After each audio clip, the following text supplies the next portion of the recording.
Non veg எல்லாம் அட்டகாசமா சமைக்கிறீங்க அப்படின்னு ஃபேமிலி மெம்பர்ஸ் எல்லாம் பாராட்டி அப்படியே ஒரு கடை ஒன்று ஸ்டார்ட் பண்ணீங்கன்னா நல்லா போகும்னு என்கரேஜ் பண்ணேன். நம்ம கோயம்புத்தூர் சரவணம்பட்டி ஃபுட் ஸ்ட்ரீட் ஃபேஸ்டால ஃபர்ஸ்ட் அவுட்லெட் ஸ்டார்ட் பண்ணி சக்சஸ்ஃபுல்லா மாற இப்போ நம்ம கோயம்புத்தூர் சேரன் மாநகர் விலாங்குறிச்சி ரோட்ல செகண்ட் அவுட்லெட் ஸ்டார்ட் பண்ணிருக்காங்க. இந்த பிரியங்கா அப்படிங்கிற சிஸ்டர் 5 இட்லியும் 5 வகை கறி குழம்பும், இதுதாங்க இந்த உணவகத்தோட பேரு. மல்லிகைப்பூ மாதிரி 5 இட்லியில ஒரு தட்டுல வச்சு அதுக்கு மட்டன் குழம்பு, குடல் குழம்பு, நாட்டுக்கோழி குழம்பு, கோழி குழம்பு, மீன் குழம்பு அப்படின்னு 5 குழம்புகளையும் பீசஸோட சர்வ் பண்ணிடுறாங்க.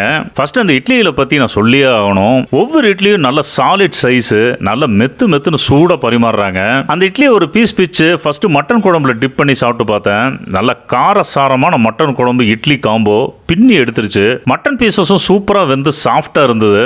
குடல் குழம்பு பிரியர்களுக்கும் சரி, நாட்டுக்கோழி குழம்பு பிரியர்களுக்கும் சரி இந்த காம்போ உண்மையிலே ரொம்ப பிடிக்கும். அன்னைக்கு நான் செம்ம ஹைலைட்டா ஃபீல் பண்ண இட்லி மீன் குழம்பு சாப்பிட்டு பார்த்தேன். நல்ல புளிப்பா கரெக்டான காரத்தோட மீன் குழம்பு சூப்பரா இருந்தது. இந்த 5 இட்லி 5 கறி குழம்பு காம்போக்கு 300 ரூபாய் பிரைஸ் பிக்ஸ் பண்ணிருக்காங்க. இந்த குழம்பு வகைகளை தவிர இவங்களோட மட்டன் நெய் பிரட்டல், நாட்டுக்கோழி மிளகு வறுவல், கோழி நெய் பிரட்டல் மிஸ்ஸே பண்ணிடாதீங்க. அதெல்லாம் மஸ்ட் ட்ரை. இவங்ககிட்ட இட்லியை தவிர தோசை, மட்டன் கறி தோசை, சிக்கன் கறி தோசை எல்லாம் கூட இருக்கு. நல்ல தரமான சமையல்ல இட்லியை 5 வகை கறி குழம்புகளோட வித்தியாசமா சாப்பிடணும் அப்படின்னு தோணுச்சுன்னா இன்னைக்கு இந்த 5 இட்லியும் 5 வகை கறி குழம்பும் அப்படிங்கிற ரெஸ்டாரண்ட்டுக்கு ஃபேமிலியோட விசிட் அடிங்க.